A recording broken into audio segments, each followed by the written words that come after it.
Hey guys, it's Austin here, one half of the Pro Wrestling Talkers, and this is episode 4 of Pro Wrestling Talkers. I know I said it was episode 4 last time, but I messed up, and it was episode 3. So this is just going to be like a little short episode just to give you guys a little bit of information about myself, and I'm going to give you my top 15 wrestlers of today and of really all time right now, based on skill level, based on their their talent with promos and, on the mic, how well they work. I'm going to start from number 15, and it's definitely 15 on my list is Paul London.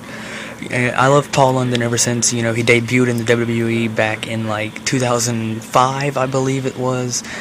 And, even whenever he teamed with Brian Kendrick, I loved them as a tag team. Their tag team title reign was amazing. I believe it's still it's the longest tag team title reign in the WWE right now. So definitely Paul London is 15th on my list. He's excellent tag team specialist. Even now, looking at Paul London in the Indies is still definitely in my top 15. Number 14 on my list is Sheamus, and I liked Sheamus ever since he was a heel. His face gimmick, it's a little bit annoying because, with this whole PG thing that he's got going on. And, I liked the brutal Sheamus, that was all about the Celtic Warrior. I really don't like this Great White. Sheamus is funny, but I don't like his face gimmick.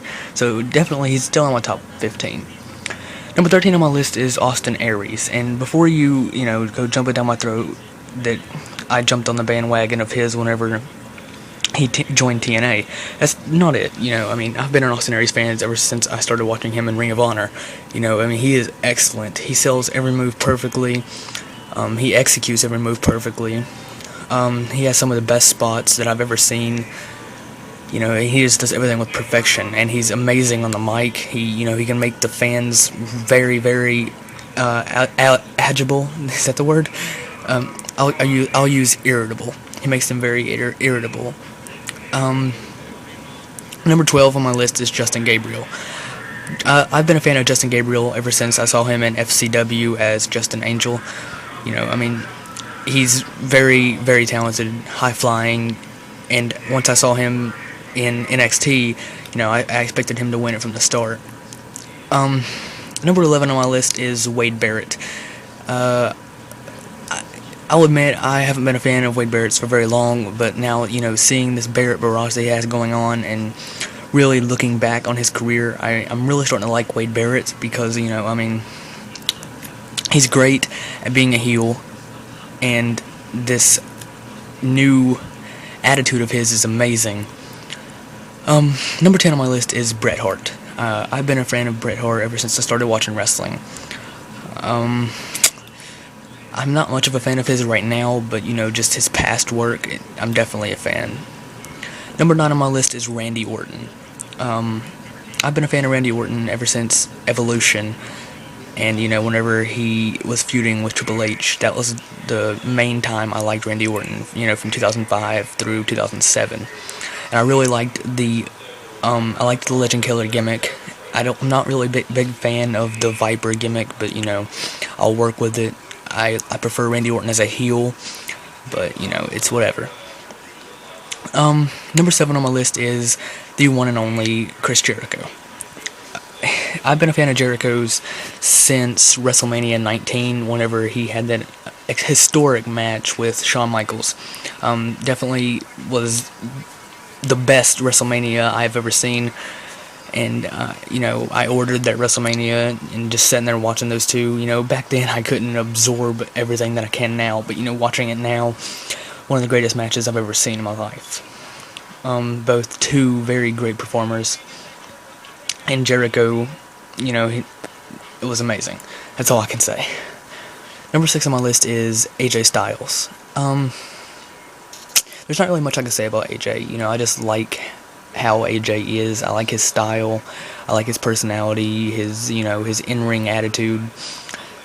I prefer AJ as a heel, but, this face gimmick, it's alright with me.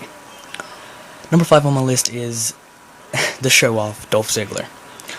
Ziggler, I haven't been a fan of ever since he debuted, but I'm definitely a fan now. You know, he's excellent at wrestling. He has a lot of in-ring talent. Very excellent chain wrestler. And, you know, I mean, I think there's a lot more we can see from Dolph Ziggler, and I think he can develop more into a main eventer. So, you know, I hope that Dolph Ziggler gets a main event status spot sooner or later, because he definitely deserves it. Number 4 on my list is Bryan Danielson, Daniel Bryan. I prefer him as Bryan Danielson, but, you know, ever since his debut in WWE, I figured he would definitely be a main eventer sometime in the company. And I really like what they're doing right now with Daniel Bryan, and I honestly believe they're pushing him towards a heel turn.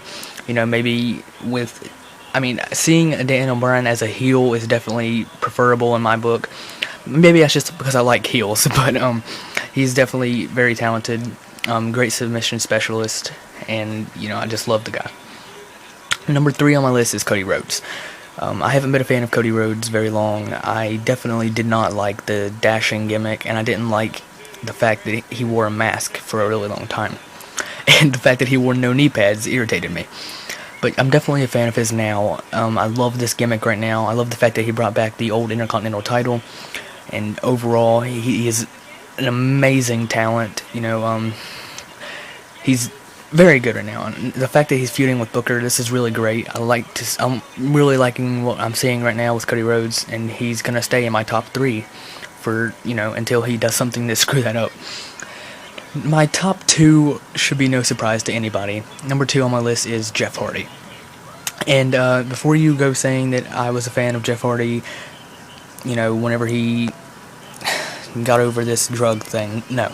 I've been a fan of Jeff Hardy ever since the Hardy Boys. I really loved the Hardy Boys, and I love the fact that they were such an amazing tag team in the WWE, and the fact that, you know, Jeff Hardy, he's relatable for me, alright? Definitely very admirable guy in my book. You know, I look up to him, and he's definitely very amazing in the ring, and, you know, he possesses so much, and he has had such a great career. And, you know, if he was to quit today, I don't think that he would have any regrets. Number 1 on my list is, without question, CM Punk. And I know it may sound like I jumped on the CM Punk bandwagon as soon as, you know, the Money in the Bank thing happened. But no, I mean, I wasn't as big as a fan as I am now before the Money in the Bank issue, but I still was a fan.